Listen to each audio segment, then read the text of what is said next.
we are studying the Mauryan Empire part 2. In the previous video, we studied about Chandragupta Maurya, who was the founder of the Mauryan dynasty.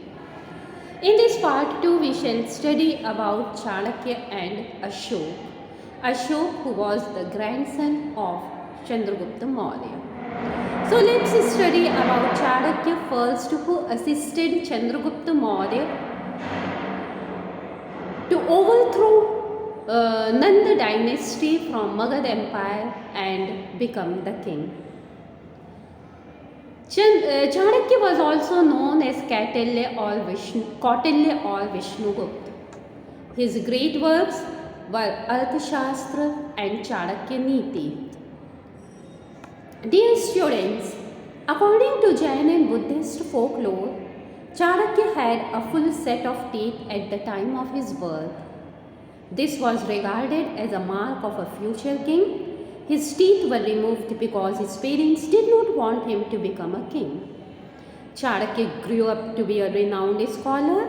He went to Patliputra during the reign of the Nanda ruler Dhanananda, who was hated by his subjects for his greed and arrogance. Dhanananda insulted Chanakya, who swore to completely destroy the Nanda dynasty. Chanakya helped Chandragupta overthrow the Nanda dynasty and become the king, and thus he is known as Kingmaker. We have discussed that his great works are Arthashastra and Chanakya Niti. Now, dear students, we shall study about Ashok the Great. Samrat Ashok means Emperor Ashok.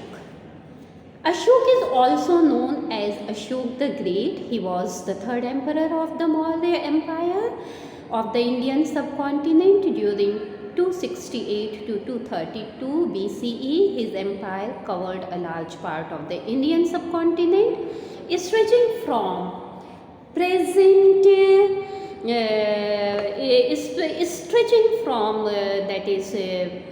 present Afghanistan in the west to the Bangladesh in the east. He was a patron of Buddhism. He is credited with playing an important role in the spread of Buddhism across ancient India.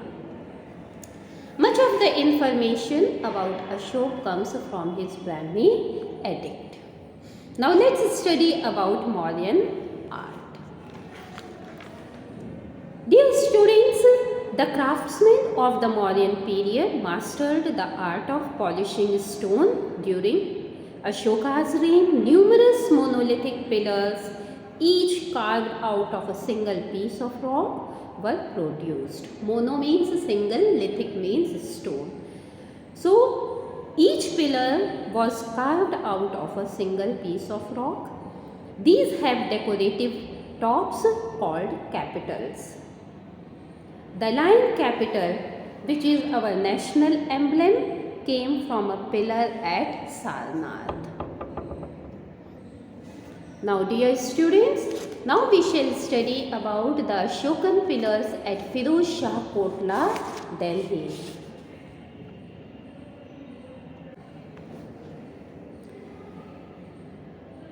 Dear students, you can see the picture here.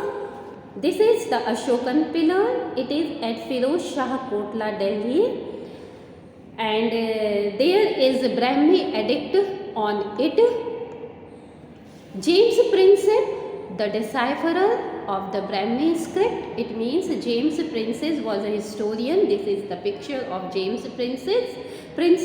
He deciphered the inscriptions on this pillar, and once the script was deciphered, then only we came to know about Ashoka the Great, his works, how he administered his kingdom, etc. Now you can see the Brahmi edicts, Brahmi script. So dear students, all the pillars, everywhere you could see the edicts of Ashoka given by Ashoka in Brahmi script. This is the zoomed picture of the Ashokan pillar at Firoz Shah Kotla, Delhi.